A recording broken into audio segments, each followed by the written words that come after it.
నామానికి మహిమ కలుగునుగాక. ఆమేన్. సో ప్రభు అయిన యేసుక్రీస్తు నామంలో మీ అందరికీ కూడా నా శుభాలు వందనాలు తెలియచేస్తున్నాను. దేవునికి స్తోత్రం. సో ఈ ప్రాముఖ్యమైన సమయంలో దేవుని యొక్క లేఖనం నుండి కొన్ని విషయాలు మనము ధ్యానం చేద్దాం. ఒక చిన్న మాట చదువుకుందాం, ఆ తర్వాత ఒక చిన్న ప్రార్థన చేద్దాం. జకర్యా గ్రంథము 3వ అధ్యాయము 9వ వచనములో, జకర్యా పుస్తకము 3వ అధ్యాయము 9వ వచనము నేను చదువుతాను. యెహోషువ ఎదుట నేనుంచిన రాతిని తేరి చూడుడి. ఆ రాతికి 7 నేత్రములున్నవి. దాని చెక్కడపు పని చేయువాడను నేనే. ఇదే సైన్యములకు అధిపతియగు యెహోవా వాక్కు. మరియు ఒక్క దినములోగానే నేను ఈ దేశం యొక్క దోషమును పరిహరింతును. హల్లెలూయా. చిన్న ప్రార్థన చేద్దాం. చదవబడిన లేఖనముతో దేవుడు మనతో మాట్లాడునట్లు. ఆశ్చర్యకరుడా, మీకు స్తోత్రాలు ప్రభా. అయ్యా, లేఖనంలో చదివిన ఈ యొక్క వర్తమానము ద్వారా మాతో మీరు మాట్లాడండి తండ్రి. నీ మాటలు మా జీవితానికి ఊటగా మార్చండి. నిలబడుతున్న నన్ను మీ సిలువ చాటున మరుగు చేసుకొని నీ బిడ్డల జీవితాల్లో గొప్ప కార్యములు జరిగించమని, మీ శైలిలో మీ స్థాయిలో మాట్లాడుకొని మహిమ పొందమని యేసుక్రీస్తు శ్రేష్టమైన నామంలో అడిగి వేడుకొనుచున్నాను తండ్రి. ఆమేన్. ఆమేన్.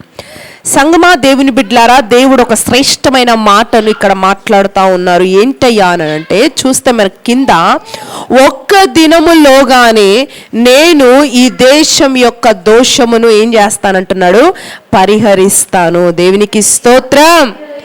ఏదైనా సాధించటానికి మనం చాలాసార్లు కొంతమంది చాలా సంవత్సరాలు కష్టపడతా ఉంటారు కదండి, అవునా? ఇల్లు కట్టడానికి కొన్ని సంవత్సరాలు కష్టపడతా ఉంటాం, అయినా ఒక ఇల్లు రాదు. కానీ కొంతమంది చూస్తే చిన్నప్పటి నుంచి ఎంతో కష్టపడి చదువుతూ ఉంటారు, దాదాపు 23, 28 సంవత్సరాలు వచ్చిన ఉద్యోగం రాదు. కొంతమంది జీవితాల్లో కొన్ని బలహీనతలు కొన్ని సంవత్సరాల నుంచి వెంటాడుతూనే ఉంటాయి, వెళ్ళవు. కొంతమంది జీవితాల్లో రోగాలు వెళ్ళవు, కొంతమందిలో బాధలు. సో ఎన్ని సంవత్సరాలైనా ఈ యొక్క మన యొక్క ప్రయాణంలో, మన ఆత్మీయ ప్రయాణంలో, ఆధ్యాత్మిక ప్రయాణంలో కొంతమంది కష్టాలు అలాగే ఉన్నాయి, కొంతమంది రోగాలు అలాగే ఉన్నాయి, కొంతమంది స్థితిగతులు అలాగే ఉన్నాయి, కొంతమంది ప్రతికూల పరిస్థితులు అలాగే ఉన్నాయి. కొంతమంది జీవితాల్లో దాదాపు 10 ఏళ్ల నుంచి కష్టపడుతున్నారు, ఇల్లు కట్టలేకపోతున్నారు. కొంతమంది 5 సంవత్సరాల నుంచి ఎగ్జామ్స్ రాస్తూనే ఉన్నారు, మీ జాబ్స్లో మీరు ఉద్యోగాలు పొందలేకపోతున్నారు. అయితే సంగమా, దేవుని బిడ్డ, ఇక్కడ ప్రభు అంటున్నాడు, మనము ఎన్ని సంవత్సరాలు కష్టపడుతున్నా, ఎన్ని నెలల నుంచి కష్టపడుతున్నా ఫలితము రాని ఒక బాధాకరమైన జీవితాల్లో మనం ముందుకెళ్తున్నాం. అయితే జకర్యాతో ఇక్కడ ఏమంటున్నాడంటే, మీ యొక్క దేశం యొక్క దోషమును, ఎవరి దోషమునంట చూడండి. దేశము అంటే ఒకరు కాదు, ఇద్దరు కాదు, 10 మంది కాదు, లేకపోతే 100 మంది కాదు. దేశంలో అంటే ఎంతమంది ఉంటారండి? లక్షల మంది ఉంటారు, కోట్ల మంది ఉంటారు కదండి. అయితే ప్రభు అంటున్నాడు, దేశం యొక్క దోషము అనగా కీడు, బాధలు. మీరు అనుకుంటుండొచ్చు నా ఒక్కరి జీవితంలో జరగదు అని, కానీ దేవుడు తలుచుకుంటే ఒక్క రోజులో ఒక దేశం యొక్క దోషమును ఆయన పరిహరింపచేస్తాడంట. దేవునికి స్తోత్రం. హల్లెలూయా. దేవునికి స్తోత్రం. ఒక్కరిది కాదండి, ఒక కుటుంబానికి కాదు, దేశం యొక్క దోషం అంటున్నాడు. ఈరోజు నువ్వు ఏ దోషమును బట్టి నీ జీవితంలో కార్యాలు ముందుకెళ్ళట్లేదు. కొంతమంది అంటారు, మా పితరుల యొక్క పాపము, మా పితరుల యొక్క ఆ దోషాన్ని బట్టి మా జీవితంలో ఇంకా ఆ కట్లు తెంచబడట్లేదు అండి అని. కానీ ప్రభు అంటున్నాడు, ఆయన సమయం వచ్చినప్పుడు, ఆయన మన జీవితంలో కార్యము చేయాలనుకున్నప్పుడు ఆయన ఒక్క రోజులో మన జీవితాన్ని మార్చివేయగలడు. అందుకే దేవుణ్ణి ఎరిగిన బిడ్డల జీవితంలో ఉండే కృప వేరండి, కృప వేరంతే. హల్లెలూయా. దేవునికి స్తోత్రం. లోకముతో పోల్చుకుంటే నీ మీదున్న కృప అధికం ఉంటుంది. నువ్వు అనుకుంటావేమో నా ప్రార్థన దేవుడు వినట్లేదు, నా కష్టాలు చూడట్లేదు, నాకు ఈ ఇబ్బంది ఉందని. కానీ చాలా మందితో పోల్చుకుంటే దేవుడు నీ మీద పెట్టిన కృప చాలా గొప్పగా ఉంది. దేవునికి స్తోత్రం. హల్లెలూయా. కృపకి ప్రార్థనకి హద్దులు లేవండి. మనము ప్రార్థనకు హద్దు ఉందా అంటే, ఒకే గంట చేసుకోవాలి, 2 రోజులో ఈ 10 నిమిషాలు చేసుకోవాలి, హద్దు లేదు. ఎంతసేపైనా ప్రార్థన చేసుకోవచ్చు. నువ్వు ఎంత ప్రార్థన చేస్తుంటే అంత కృప మన మీద విస్తరించబడతానే ఉంటుంది. హల్లెలూయా. అందుకే ప్రార్థనకి కృపకు హద్దులు లేవు. దేవునికి స్తోత్రం. హల్లెలూయా. నువ్వు ఎంత దిగజారిపోతున్నా నిన్ను అందులో నుంచి ఆయన బయటికి తీసుకొని రాగలడు. నీకు ఒక ప్రార్థన ఉండాలి, నేను ఎంత దిగజారిపోతున్నా, నా పరిస్థితి ఎంత ఒక ఘోరమైన ఒక కృంగిపోయిన స్థితికి వచ్చినా నా దేవుడు లేవనెత్తగలడు అనే ఒక విశ్వాసమైన ఒక ప్రార్థన నీ జీవితంలో నువ్వు చేయగలిగితే దేవుడు నేం చేస్తాడంట, ఒకే ఒక్క దినములో నీ ప్రతి పరిస్థితి నుంచి బయటికి తీసుకొస్తాడంట. దేవునికి స్తోత్రం. ఆ విశ్వాస ప్రార్థన నీకు ఉండాలి. ఏమని? నేను ఎంత పడిపోయినా నా దేవుడు మరలా తిరిగి లేపుతాడు. హల్లెలూయా. నా శత్రువా నా మీద అతిశయించద్దు, నేను పడి నన్ను తిరిగి లేస్తాను. దేవునికి స్తోత్రం. హల్లెలూయా. అందుకే జకర్యా అని చెప్తూ ఉన్నాడు జకర్యాతో, జకర్యా వీళ్ళు 100 సంవత్సరాల నుంచి బంధకాల్లో ఉన్నారు. ఎన్ని సంవత్సరాలు అంటండి? 100. నీకు అన్ని సంవత్సరాల నుంచి నువ్వు బంధకాల్లో ఉన్నావా? లేవు కదండి. కానీ వాళ్ళంట 100 సంవత్సరాల నుంచి బంధకములో పాపంలో ఉన్నారంట. కొంతమంది తరాల యొక్క ఆ దోషంలో ఉన్నారంట, బానిసలైపోయారంట. కానీ అంటున్నాడు, ఒక్క రోజులో నేను బయటికి తీసుకొస్తాను, నా ప్రజలకు చెప్పు అని అంటున్నాడండి. దేవునికి స్తోత్రం. హల్లెలూయా. ఎస్, హల్లెలూయా. ఈరోజు అనేకుల సమస్యలు అర్థమవుతూ ఉంటాయి. కొంతమందివి, నా కుమారుడు నా భర్త మారట్లేదండి, నా కుమారుడు మారట్లేదండి, ఇంకా మారడు, ఈ పర్మనెంట్ అయిపోయినట్టు. ఈ పర్మనెంట్ డైలాగ్స్ వాడకు నువ్వు. ఇంకా మారడండి, నేను వదిలేశాను. కొంతమంది చెప్తా ఉంటారు, నా భర్త మారడు, ఇంకా ఆయన యొక్క చెప్పి నా పని అయిపోయింది, నేను వదిలేశాను. ఇలాంటి ఒక డైలాగ్స్ నువ్వు చెప్పదు. ఎందుకంటే దేవుడు అంటున్నాడు, ఆయన 100 రోజులో 100 సంవత్సరాల్లో లేకపోతే 3 నెలల్లో తీసుకునే దేవుడు కాదంట. ఎన్ని రోజులు తీసుకుంటాడు? ఒకే ఒక రోజు. దేవునికి మహిమ. హల్లెలూయా. ఏమో నువ్వు ప్రార్థిస్తుంటే ఒకవేళ 30-15 సంవత్సరాల నుంచి నీ భర్త తాగుతున్నప్పటికీ నీ ప్రార్థన, నీ విశ్వాస సహితమైన ప్రార్థన ఆ బిడ్డ యొక్క దోషమును కడుగుతుందేమో. హల్లెలూయా. హల్లెలూయా.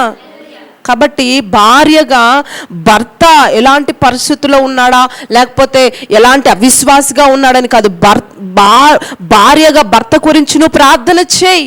నీ ప్రార్థన బట్టి నీ భర్త దోషాన్ని దేవుడు ఒకే ఒక్క రోజులో తీసేస్తాడు. హల్లెలూయా. దేవునికి స్తోత్రం. హల్లెలూయా. అందుకే హెజ్కేల్ గ్రంథంలో ఒక మాట ఉంటాడు, చదవండి. 21వ అధ్యాయము 2వ వచనంలో, యెహెజ్కేలు పుస్తకం నుంచి 21:2, నరపుత్రుడా యెరూషలేము తట్టు నీ ముఖము తిప్పుకొని పరిశుద్ధ స్థలమును బట్టి ఇజ్రాయేలుల దేశమును గురించి ప్రవచించు. హల్లెలూయా. ఇక్కడ ఏమంటాడు? తన భక్తుడితో మాట్లాడుతూ ఉన్నాడు. ఇదిగో ఇశ్రాయేలు ప్రజల గురించి ఒక మాట నువ్వేం చెయ్యి? ప్రవచించు, నువ్వు పలుకు, వాళ్ళ సంగతి నేను చూస్తాను. దేవునికి స్తోత్రం. ఈరోజు ఎందుకు ఈ మాట నీతో మాట్లాడుతూ ఉన్నాడంటే, ఈరోజు నీ కుటుంబంలో ఉన్న పరిస్థితులను బట్టి, నీ స్థితిని బట్టి, నీ భర్తను బట్టి దేవుని బిడ్డగా, దేవుళ్ళ విశ్వాసంగా కొనసాగుతున్న ఒక అభిషక్తురాలుగా, వరములు పొందిన బిడ్డగా నువ్వు ఒక మాట ప్రవచించు, వాళ్ళ సంగతి నేను చూసుకుంటానంటున్నాడండి. Hallelujah. What a privilege God was giving to you. దేవుడు ఎంత ఆధిక్యత నీకు ఇస్తున్నాడు తెలుసా? ఈరోజు ఇన్ని రోజుల నుంచి నా దగ్గరకు వస్తున్నావు కదా, ఇంతగా నన్ను ఆరాధిస్తున్నావు కదా, నువ్వు ఒక మాట చెప్పు, నేను వాళ్ళ సంగతి నేను చూస్తాను. దేవునికి స్తోత్రం. విశ్వాసంగా పలుకు, నమ్మకంగా ప్రార్థన చే. తప్పకుండా నీ జీవితంలో నీ భర్త కావచ్చు, నీ యొక్క చుట్టూ ఉన్న వారి ప్రతికూల పరిస్థితులన్నిటిని కూడా నేను మారుస్తాను. నేను వాళ్ళ సంగతి చూస్తాను. నీ బిడ్డల జీవితంలో ఒక మార్పును చూచినట్లుగా వారి గురించి నేను పట్టించుకుంటాను, నేను ఒక బాధ్యత తీసుకుంటానంటున్నాడండి. దేవునికి స్తోత్రం. హల్లెలూయా. ఈరోజు ఇక్కడ కూర్చున్న మీరు ఒక్క మాటలో, ఈ మాటలు వింటున్న మీరు ఒకే ఒక్క మాటలో సాతాను రాజ్యాన్ని కూల్చివేయగలరు. దేవునికి స్తోత్రం. హల్లెలూయా. ఎందుకంటే దేవుడు మీ నోటికి ఆ శక్తిని, ఈ మాటలు నువ్వు వింటుండగా దేవాతి దేవుడు మీకు అనుగ్రహిస్తా ఉన్నాడు. హల్లెలూయా. వెన్ యు ప్రొఫెసైజ్, నువ్వు ప్రవచిస్తే, హల్లెలూయా, నువ్వు ప్రవచిస్తే నీ యొక్క పలుకును బట్టి ఆయన స్థిరపరుస్తాడంట. దేవునికి మహిమ. హల్లెలూయా. అందుకే యెషయా ప్రవచన గ్రంథంలో ఒక మాట ఉంటుందండి, 59:19, శత్రువు అంట వరద వలె వస్తున్నాడంట. ఎలా వస్తున్నాడు? వరదలు ఎలా వస్తాయండి? ఒక ఫ్లో, ఇప్పుడు డ్యామ్ని వదిలేరనుకోండి, ఎట్లా వస్తుంది ఫ్లో?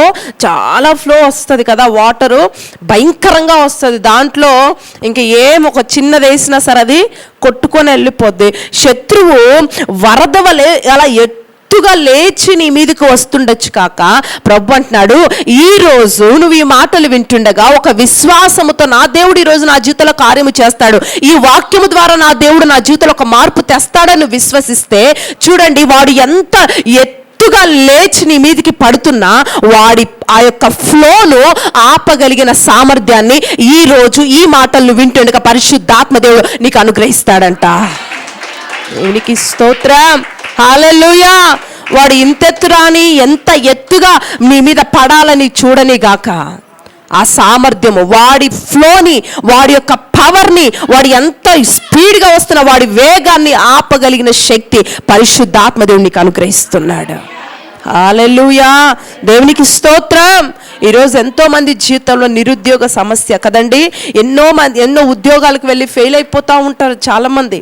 మాకు ఎంతోమంది ఫోన్ కాల్స్ చేసి చెప్తా ఉంటారండి, ఈ ఇంటర్వ్యూలో ఫెయిల్ అయిపోయాను, ఇది ఫెయిల్ అని, అది ఫెయిల్ అని, ఉద్యోగం రావట్లేదు, అప్పులు, రోగాలు, కష్టాలు. ఈరోజు నీ పరిస్థితి ఏదైనా ప్రభు అంటున్నాడు, శత్రువు నిన్ను ముంచేయాలని చూస్తుండొచ్చు కాక వాడి బాణములను నేను ఆపే శక్తిని మీకు అనుగ్రహిస్తున్నాను అంటున్నాడంటే. హల్లెలూయా. బాణములను, వాడు ఏ బాణము సంధిస్తున్నా ఆ పడుతున్న బాణం అంట నీ వాక్కు ద్వారా నీవు నిలబడితే ఆ బాణం ఆగిపోద్దంట. దేవునికి స్తోత్రం. అటువంటి ఒక అనాయింటింగ్, అటువంటి ఒక అభిషేకాన్ని పరిశుద్ధాత్మ దేవుడు ఈ మధ్యాహ్నం నీకు అనుగ్రహిస్తున్నాడు. దేవునికి స్తోత్రం, హల్లెలూయా. దేవుని ఆత్మ గొప్పదండి. గొప్ప ఆత్మ ఏం కార్యాలు చేస్తంటే చిన్న కార్యాలు చేయదు, గొప్ప కార్యాలు చేస్తుంది. అందుకే లోకములో ఉన్నవాడి కంటే నాలో ఉన్నవాడు గొప్పవాడు. నాలో ఉన్న గొప్ప దేవుడు చిన్న కార్యాలు చేయడు, సాధారణమైన కార్యాలు చేయడు, అసాధారణమైన కార్యాలు చేస్తాడు. దేవునికి స్తోత్రం. ఎవరిని ఆయన పుట్టించేటప్పుడు ప్రతి ఒక్కరికి ఒక శక్తిని ఇచ్చి పంపించాడండి. కొంతమంది వాడుతున్నారు ఈరోజు అభిషక్తులు అనేవారు, దైవ సేవకులు అనేవారు, వారు విశ్వాసముతో వాడి దేవుడి కార్యాలు చూస్తున్నారు. మనము ఆ భయముతో, అవిశ్వాసముతో ఆ కార్యాలు మనం చూడలేకపోతున్నాం. హల్లెలూయా. ఎందుకంటే నేను మనుషులందరినీ ఒకేలాగా ప్రేమిస్తున్నాను, ఒకే అభిషేకం వారికి ఇస్తాను, వీళ్ళకి కొంచెం దైవ సేవకులని, వాళ్ళకు కొంచెం, వీళ్ళకి కొంచెం నేను ఇస్తానని చెప్పలేదండి. అందరిని ఎలా ప్రేమిస్తున్నాడైనా ఒకేలాగా ప్రేమిస్తున్నాడు. కాబట్టి వారికి లోబడుతున్నాయి, నీకు లోబడట్లేదంటే నీలో విశ్వాసం ఏమైంది? అవిశ్వాసంగా ఉంది. అమ్మో ఇప్పుడు అక్కడ ప్రార్థన చేస్తే ఏం జరుగుతుందో, లేకపోతే అమ్మో వాళ్ళకి చేస్తే ఏమైపోద్దో. నువ్వు ఆ శక్తిని, అభిషేకాన్ని సంపాదించాలి, ఆ సామర్థ్యాన్ని సంపాదించాలి. అందుకే నన్ను అడగండి, జ్ఞానము కొదువుగా ఉందా, అభిషేకం కొదువుగా ఉందా, నేను మీకు అనుగ్రహిస్తాను. హల్లెలూయా, దేవునికి స్తోత్రం. అందుకే రోమపత్రికలో చూడండి, ఇక్కడంట దేవుని ప్రత్యక్షత కలిగిన కుమారుల కొరకంట సృష్టి ఎదురు చూస్తుందంట. ఆ మాట చదవండి ఒకసారి. 8వ అధ్యాయం 19వ వచనము. రోమపత్రిక 8వ అధ్యాయము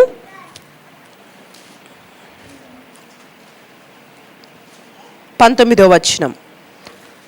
దేవుని కుమారుల ప్రత్యక్షత కొరకు సృష్టి మిగుల ఆశతో తేరి చూచుచూ కనిపెట్టుచున్నది. హల్లెలూయా. ఇప్పుడు ఈ కొండ పో అంటే పోతుంది, ఆవగింజంత విశ్వాసం ఉంటే అని చెప్పాడు కదా. అవునా? నీకు ఆవగింజంత విశ్వాసం ఉంటే కొండను, పెద్ద కొండ దగ్గరికి వెళ్ళి వెళ్ళు అంటే అది వెళ్ళిపోతుంది అని అన్నాడు. అవునా? హల్లెలూయా. అంటే ఎప్పుడు జరుగుతుంది? ఇప్పుడు కొండను వెళ్ళు అని అంటే ఎప్పుడు జరుగుతుంది? విశ్వాసం ఉండాలి ఒకటి. ద సెకండరీ ఏముండాలంటే ఆత్మలో, వాక్యములో, 3 విశ్వాసంలో. ఈ 3 నువ్వు ఎదగాల. అర్థమవుతుందండి? ఈ 3 నువ్వు ఎదిగినప్పుడు అప్పుడు దానితో నువ్వు మాట్లాడితే అది రెస్పాండ్ అవుతుంది. దేవునికి స్తోత్రం. ఎందుకయ్యా ఈ ఉపవాస ప్రార్థనలు, ఎందుకయ్యా మరి ఈ ఉద్యమ కూటములు, ఎందుకయ్యా అనేక మార్లు దైవజనులు మరి సంఘాల్లో కూడికలు పెడతా ఉన్నారంటే మీరు వాక్యములో ఎదగాలి, మీరు విశ్వాసంలో ఎదగాలని. మీరు విశ్వాసంలో, వాక్యంలో మీరు ఎదిగి ఆ వాక్యములో నుండి వచ్చే ఆ సారాన్ని మీ హృదయాల్లో నింపుకున్నప్పుడు ఆ హృదయముతో నువ్వు మాట ప్రొక్లైమ్ చేస్తూ ఉంటే, నువ్వు మాట పలుకుతూ ఉంటే ఆ మాట స్థిరపరచబడుతుంది. నీవు మాట్లాడుతుంటే సృష్టి రెస్పాండ్ అవుతుంది. నువ్వు మాట్లాడితే దెయ్యపు శక్తులు రెస్పాండ్ అవుతాయి. నువ్వు మాట్లాడితే చాతబడి శక్తులు రెస్పాండ్ అవుతాయి. నువ్వు మాట్లాడితే రోగాలు రెస్పాండ్ అవుతాయి. నువ్వు మాట్లాడితే సమస్త పరిస్థితులు రెస్పాండ్ అవుతాయి. హల్లెలూయా, దేవునికి స్తోత్రం. హల్లెలూయా. మోషే 40 సంవత్సరాలు ఫరో ఇంటి దగ్గర ఎదిగాడు, అవునా? కానీ విశ్వాసంలో ఎదగల. ఆయన ఎదిగాడు, దేవుడు ప్రేమ ఉంది, వాక్యము తల్లి బోధించినవన్నీ ఉన్నాయి హృదయంలో, కానీ విశ్వాసంలో ఎదగల. కాబట్టి దేవుడు ఏం చేశాడు? ఎడారికి పంపించి, గొర్రెల దగ్గరికి పంపించి 40 సంవత్సరాలు అక్కడ ఏం చేశాడు? ఆయన్ని ట్రైన్ చేశాడు. అప్పుడు ఎప్పుడైతే ఆ ఎడారిలో ఎదిగాడో, ట్రైన్ అయ్యాడో, ఒక కర్ర అండి, కేవలం ఒక కర్ర పట్టుకొని సముద్రం దగ్గరికి వెళ్తే ఆ కర్ర సముద్రానికి త్రోవనిచ్చింది. దేవునికి స్తోత్రం. వాక్యములో ఎదిగినప్పుడు, విశ్వాసములో ఎదిగిన మోషే కేవలం ఒక చిన్న కర్ర పట్టుకొని వెళతా ఉంటే సముద్రము దారినిస్తుంది, బండ నీరిస్తుంది, ఆకాశముతో పలుకుతుంటే ఆహారమును కుమ్మరిస్తుందండి. దేవునికి స్తోత్రం. That is the power of word. వాక్యం యొక్క ప్రత్యక్షత, వాక్యం యొక్క శక్తి అది. ఎందుకు ఇన్ని కూటములు పెట్టి వాక్యంతో వినండి, వాక్యాన్ని జాగ్రత్తగా వినండి అని ఎందుకు దైవజనులు మారుగా అన్ని సార్లు ఎందుకు చెప్తారంటే, వాక్యములో ఆ శక్తి ఉంది కాబట్టి, ఆ శక్తి మీరు పొందుకోవాలి కాబట్టి. దేవునికి స్తోత్రం. వెనక ఫరో సైన్యం వచ్చింది, వాళ్ళనేమో ముంచేసింది, కానీ వీళ్ళకేమి ఇచ్చిందండి? దారి ఇచ్చింది. అంటే దానికి కారణం ఏంటి? వాళ్ళు మనుషులే, వీళ్ళు మనుషులే, కానీ వీళ్ళు విశ్వాసంలో వాక్యములు ఎదిగిన వారికి త్రోవనిచ్చింది, అవిశ్వాసులకు ఏం చేసిందండి? ముంచేసింది. హృదయంలో వాక్యము లేదు, అవిశ్వాసంతో ఉన్నవారిని ఏం చేసింది? ముంచేసింది. ఈరోజు అందుకే దేవుడి సన్నిధిలో వాక్యంలో మనం ఏం చేయబడాలి? ఎదగాలి. ఎదిగినప్పుడు నీ కొరకు సృష్టి రెస్పాండ్ అవుతుంది. దేవునికి స్తోత్రం. హల్లెలూయా. నువ్వు ఎదిగే స్థానాన్ని బట్టి ఈ సృష్టి పని చేస్తుందంట. ఈ సృష్టి దేవుడు చెప్పినప్పుడు కలిగింది కదండి. అది నువ్వు ఎంత దేవుళ్ళు ఎదుగుతూ ఉంటే ఈ సృష్టి నీ కొరకు అంత పని చేస్తుందంట. దేవునికి స్తోత్రం. ఏలియా విశ్వాసం వాక్యాలు ఎదిగాడు కాబట్టి వర్షం ఆగిపో అంటే ఆగిపోతుంది, సృష్టి రెస్పాండ్ అవుతుంది. మరలా వర్షం రావాలి అంటే వర్షం వస్తుంది, అగ్ని కుమ్మరించబడాలి అంటే అగ్ని వస్తుంది. అదండి దేవునికి స్తోత్రం. ఎప్పుడైతే అభిషేకములో, వాక్యములో ఏలియా ఎదుగుతూ మాట్లాడుతూ ఉన్నాడో సృష్టి రెస్పాండ్ అవుతుందండి. దేవునికి స్తోత్రం. హల్లెలూయా, హల్లెలూయా. అందుకే నువ్వు దేవుని కుమారత్వంలో, ఆ దేవుని యొక్క ఆ కుమారత్వంలో నువ్వు ఎదిగినప్పుడు ఈ సృష్టి నీకు ఆశీర్వాదకరంగా మారుతుందంట. అందుకే ఏముంది అక్కడ? దేవుని కుమారుల ప్రత్యక్షత కొరకు సృష్టి మిగులు ఆశతో తేరి చూచుచూ కనిపెడుతుందంట. దేవునికి స్తోత్రం. అంటే దేవుని యొక్క కుమారత్వంలో ఉంటూ ఆయన ప్రత్యక్షతలు కలిగిన వారి కొరకంట సృష్టి ఎప్పుడు రెస్పాండ్ అవ్వాలని ఎదురు చూస్తుందంట, కనిపెడుతుందంట. అంటే దేవుని కుమారులు ప్రత్యక్షతతో ప్రవచించినప్పుడు ఫాస్ట్గా మారిపోవడానికి సృష్టి వెయిట్ చేస్తుందంట. What a power of God we are serving. దేవునికి స్తోత్రం. హల్లెలూయా. అంటే నాకు దేవుడు కుమారుడు వస్తున్నాడు, ఇప్పుడు ఆయన ఏం మాట్లాడతాడో, ఏం పలుకుతాడో, నేను ఎలా రెస్పాండ్ కావాలని కనిపెడుతుందంట రెడీగా. అంటే ఆయన నోటు నుండి ఏం మాట వస్తుంది, నేనేం చేయాలి. దేవునికి స్తోత్రం. హల్లెలూయా. అంటే దేవుడు నీకు ఆ ఆధిక్యతనిచ్చాడు, దాన్ని వాడుకోమని ఈ ఉదయం నీతో మాట్లాడుతూ ఉన్నాడు. హల్లెలూయా. దేవునికి స్తోత్రం. అంటే నీవు వాక్యములో, విశ్వాసములో, అభిషేకంలో నువ్వు ఎదుగుతూ ఉన్నప్పుడు సృష్టిని నీకు ఆశీర్వాదకరంగా నేను మార్చేస్తానంటున్నాడండి. హల్లెలూయా. అందుకే జకర్యాతో ఏమంటున్నాడు? ఒక్క దినములో మీ దోషాన్ని నేను ఏం చేస్తాను? తొలగింపజేస్తాను. నేను 100 రోజులు 3 నెలలు ఆగు 15. కొంతమంది దగ్గరికి వెళ్ళినప్పుడు డాక్టర్ ఏమంటాడండి? 3 నెలలు ఇది వాడాలమ్మా, అప్పుడే నీ రోగము కుదురుతుంది అంటాడు కదండి. ఇంకొకరి దగ్గరికి ఏదైనా వెళ్ళామంటే టైం పడుతుందమ్మా, ఆగాలమ్మా అంటారు. కానీ మన దేవుడు ఆగాలమ్మా, టైం పడుతుందమ్మా అని చెప్పే దేవుడు కాదు. ఒకే క్షణంలో నువ్వు వెళుతుండగానే మాట ద్వారా ఆయన మనకి ఏది కావాలో ఇచ్చి పంపే దేవుడు అండి. దేవునికి స్తోత్రం. హల్లెలూయా, హల్లెలూయా. తన బిడ్డలుగా మనకు ఆధిక్యతనిచ్చి ఉన్నాడు ఆయన.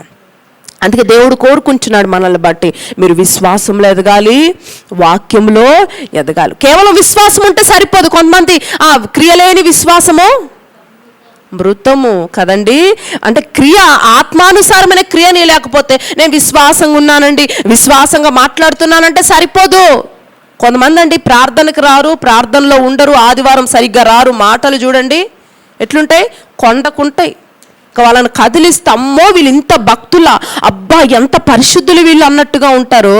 కానీ లోపలే ఉండదు, విశ్వాసం ఉండదు, వాక్యం ఉండదు, మాటలు ఎక్కువ. అంటే క్రియలేని విశ్వాసం, అందుకే మృతం అన్నాడు.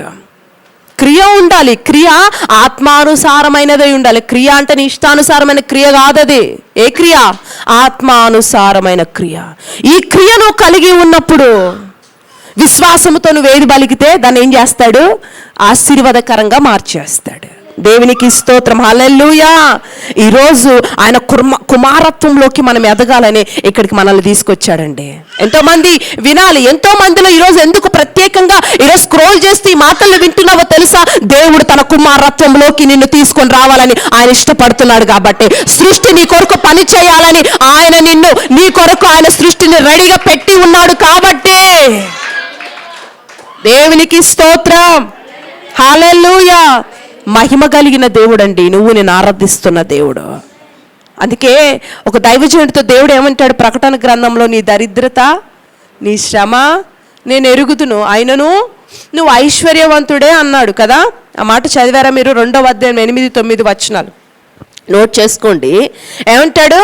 నీ శ్రమ, నీ దరిద్రతను నేను ఎరుగుదును, అయినను నువ్వు ధనవంతుడివే. అంటే ఆయన ఇప్పుడు దేవుడు ఆ యొక్క సేవకుడు దరిద్రత తెలుసు కదా ఆయనకి. ఏమన్నాడు? నీ దరిద్రత, నీ శ్రమ నాకు తెలుసు అన్నాడు. అని తీసేయచ్చుగా దేవుడు, తీసేయచ్చా? ఆయనకు అధికారం ఉంది కదా దేవుడికి. దేవుడు ఒక మాట చెప్తే అన్నీ మారిపోతాయి కదా, పరిస్థితులన్నీ నార్మల్ చేయగలడు కదా. ఆ దారిద్ర్యాన్ని దేవుడు ఎందుకు తొలగించలేదు? ఈ మాటలు వింటున్న సహోదరి, లేకపోతే ప్రాంగణంలో ఉన్న నువ్వు జాగ్రత్తగా విను. నువ్వు అనుకుంటుండొచ్చు, నేను ఇన్ని నెలల నుంచి మరి మందిరానికి వెళ్తున్నాను, నా దారిద్ర్యం తొలగట్లేదే, నా పరిస్థితి మారట్లేదే. చూడండి, దైవికమైన జ్ఞాన ఐశ్వర్య కోసము ఆ సేవకుడంట లోకాన్ని పెంటగా ఎంచాడంట. దేవునికి స్తోత్రం, హల్లెలూయా. ఈరోజు డబ్బు సంపాదించడం కన్నా, జాగ్రత్తగా వినండి, మనుషులు సంపాదించడం కన్నా క్రీస్తును సంపాదించడం చాలా కష్టం. అర్థమవుతుందండి? డబ్బును మనుషుల్ని ఈజీగా సంపాదించవచ్చు కదండి. ఈరోజు అడుక్కునేవాడు కూడా డబ్బు సంపాదిస్తున్నాడు. నాకేమీ లేదని చెబుతూ కూడా he can earn money, right? డబ్బులు సంపాదిస్తున్నాడు. అయితే డబ్బుని మనుషులు సంపాదించు కంటే క్రీస్తును సంపాదించుకోవడం చాలా కష్టం. దానికి ఎంతో త్యాగం కావాలి, ఎన్నో వదులుకోవాలి, ఎన్నో ఎఫర్ట్స్ పెట్టాలి, ఎంతో ఇన్వెస్ట్ చేయాలి. ఆ వైరాగ్యము అదంతా కూడా ఆ ఉపదేశ క్రమము లోకాన్ని పెంటగా ఎంచినప్పుడే నువ్వు క్రీస్తుని అంటే స్వతంత్రించుకోగలుగుతావు, ఆయన సంపాదించుకోగలుగుతావు నువ్వు. దేవునికి స్తోత్రం. ఇవన్నీ చేస్తేనే నువ్వు క్రీస్తును సంపాదించగలుగుతావు. ఊరికనే రాడండి, ఆ ఊరికనే మనం ఆయన సంపాదించుకోలేము. ఆయన యొక్క కార్యాలు ఊరికనే మన పట్ల జరగవు. ఊరికనే మనం ఆయన అప్లై చేసుకోవాలి, ఎంతో కష్టం కదండి. ఇప్పుడు ఏమనుకుంటాం? ఈ రోజు అంతా కూడా నేను దేవుళ్ళో గడపాలి, దేవుళ్ళో ఉండాలి అనుకుంటాం. చెడు మాట్లాడకూడదు అనుకుంటాం, చెడు విడకూడదు అనుకుంటాం. కానీ జరుగుతుందా? ఆటోమేటిక్గా ఏదో ఒక చెడ్డ వార్త వింటూనే ఉంటాం, ఏదో ఒక మాట తూలుతూనే ఉంటాం, అబద్ధాలు ఆడుతూనే ఉంటాం, ఏదో ఒకటి జరుగుతూనే ఉంటుంది, రైట్? అవునా? మనం ఎంత వెళ్దామనుకున్నా వెళ్ళలేని పరిస్థితి. కాబట్టి క్రీస్తుని సంపాదించుకోవడం అనేది చాలా కష్టం. ఇప్పుడు ఈయన ఎవరు? ఈ యొక్క వ్యక్తి, ఈ వ్యక్తి లోకానుసారంగా ఏమంటారు? దరిద్రుడే. కానీ దేవుడు అంటున్నాడు నువ్వు ధనవంతుడివి అంటున్నాడు. హల్లెలూయా. ఎందుకంటే ఆయన క్రీస్తుని సంపాదించుకున్నాడు కాబట్టి, నా నామములో నీ ప్రతి ఏంటి చెప్పండి, ప్రతి అవసరత తీర్చబడుతుంది. దేవునికి స్తోత్రం. కాబట్టి ఆయన నామాన్ని ఆయన సంపాదించుకున్నాడు కాబట్టి ఇంక ఇవన్నీ ఆయనకు అవసరం లేదు. అందుకే అంటున్నాడు నువ్వు ఐశ్వర్యవంతుడివి.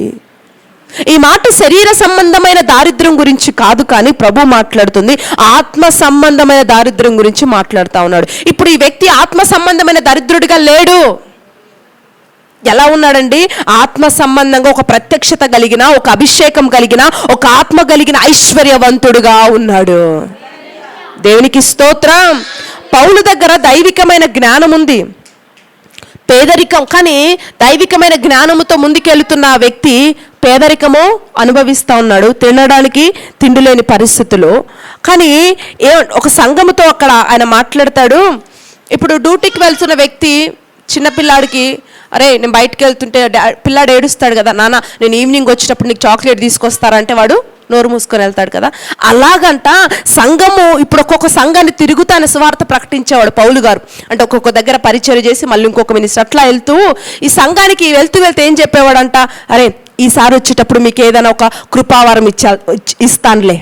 ఏం చెప్పేవాడంట, ఈసారి వచ్చినప్పుడు మీకు ఏదైనా కృపావరం ఇస్తానులే. అంటే ఒక చాక్లెట్ ఒక కుమారుడికి ఇచ్చినంత ఈజీగా నేను మీ కొరకు కృపావరం ఇస్తానంటున్నాడంటే ఎంత ధైర్యం ఉండాలి ఆ మాటకి. ఎంత అభిషేకం కలిగిన వ్యక్తి, ఎంత దేవుని సంపాదించుకుంటే ఆ మాట చెప్పగలుగుతాడండి ఆయన.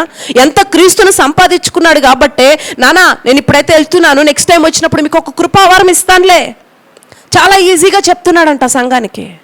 దేవునికి స్తోత్రం, హల్లెలూయా హల్లెలూయా, దేవునికి మహిమ కలుగుని గాక. ఎలీషా కూడా మరణ పడక మీద ఉన్నప్పుడు అండి, ఎట్లా ఉంది ఆయన సిచ్యువేషన్, చచ్చిపోయే సిచ్యువేషను, కానీ మంచంలో ఉండి గ్లాసు మంచిళ్ళు కూడా తాగలేని పరిస్థితుల్లో యెహోవాహీసు అనే ఒక రాజు ఆయన యొద్దకు వచ్చినప్పుడు, అయ్యా నేను కష్టంలో ఉన్నావు, నా రథము నీవే, నా రౌతువు నీవే అని ఎలీషాని బతిమలాడుతుంటే ఆ వణుకుతున్న చేతులు ఆ బాణం మీద వేయగానే ఆ బాణం ఏమైందంట, రక్షణ బాణంగా మారిపోయిందంట. హల్లెలూయా, దేవునికి స్తోత్రం. అంటే వాడు ఆ బాణంతో ఎన్నిసార్లు కొడితే అన్నిసార్లు విజయమే, అపజయం లేదు. ఎలాంటి స్థితిలో ఉన్నాడు ఎలీషా, మరణ పడక మీద ఉన్నాడు, ముసలివాడైపోయాడు, ఏమి కనీసం చేయి కదిలించడానికి పరిస్థితిలో కూడా లేడు. కానీ ఆయనలో ఉన్న అభిషేకము గొప్పగా పనిచేస్తుందండి. హల్లెలూయా, చావు దశలో ఉన్నా నా రథము నీవే, నా రౌతు నీవే అని దైవజనుడు ఆ యొక్క రాజు మాట్లాడుతున్నాడంటే ఆయన దేవుళ్ళో ఎంత ఆశీర్వదించబడిన వ్యక్తిగా ఉన్నాడు. హల్లెలూయా హల్లెలూయా. యోషపాత్ ఏమంటాడండి, డిక్లేర్ ద ఫాస్టింగ్ ప్రేయర్స్, ఉపవాస దినాన్ని పాటించండి.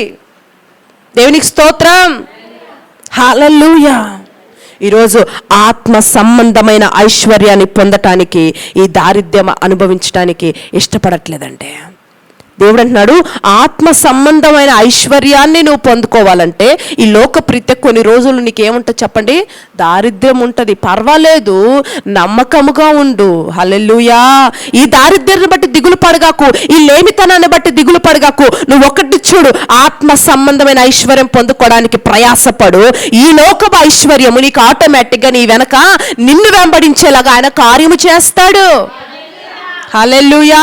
ఆత్మ సంబంధమైన ఐశ్వర్యం ఏమిటి? అభిషేకము, దేవుని కృపావరాలు, దేవుని ఉపదేశపు శక్తి, ఇవన్నీ కూడా ఆత్మ సంబంధమైన ఐశ్వర్యము.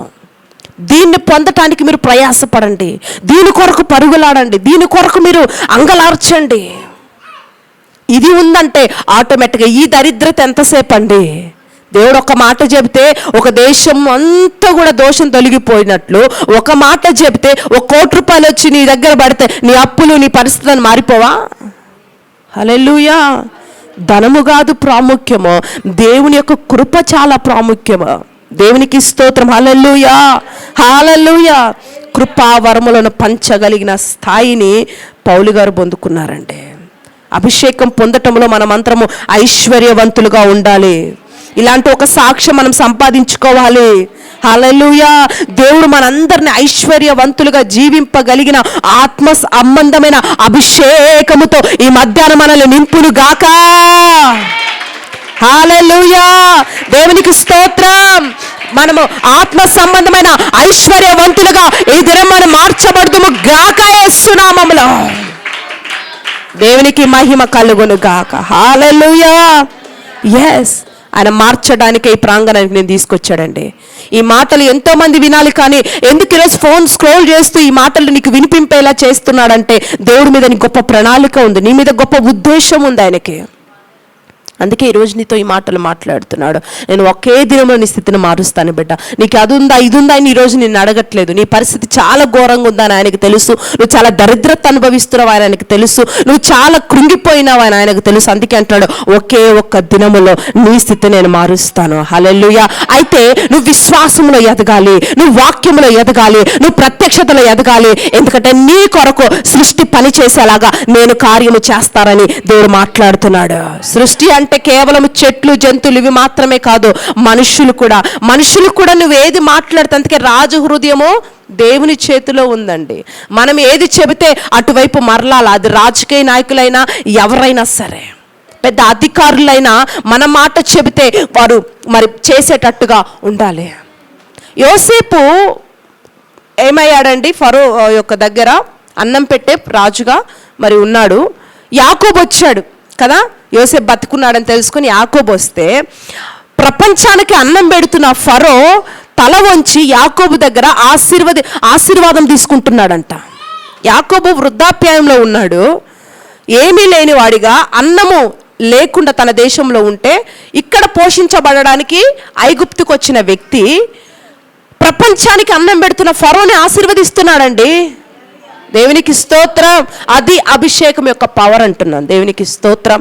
యాకోబు దేవుడి సన్నిధిలో కూర్చొని ఇజ్రాయేలుగా మార్చబడ్డాడు కాబట్టి వాడు ప్రపంచానికి అన్నం పెడుతున్న వ్యక్తి అయి ఉండొచ్చు.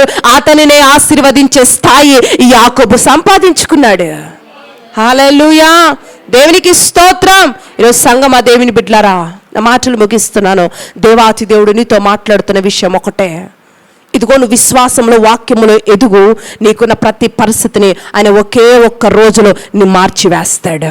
ఇట్టి కృప పరిశుద్ధాత్మ దేవుడు మీకు అనుగ్రహించి ఆత్మ సంబంధమైన అభిషేకం అనే ఐశ్వర్యముతో ఈ దినము నుండి మీరు ఐశ్వర్యవంతులుగా మార్చబడుదురు గాక. ఆమేన్. చిన్న ప్రార్థన చేసుకుందాం కళ్ళు మూసుకొని. ఈ దేవుడు ఈరోజు నీతో మాట్లాడుతున్న విషయం ఒకటే, ఇదిగో ఆత్మ సంబంధమైన అభిషేకముతో ఐశ్వర్యవంతుడిగా నేను మార్చబోతున్నాడా. తండ్రి మీకు వందనాలయ్యా.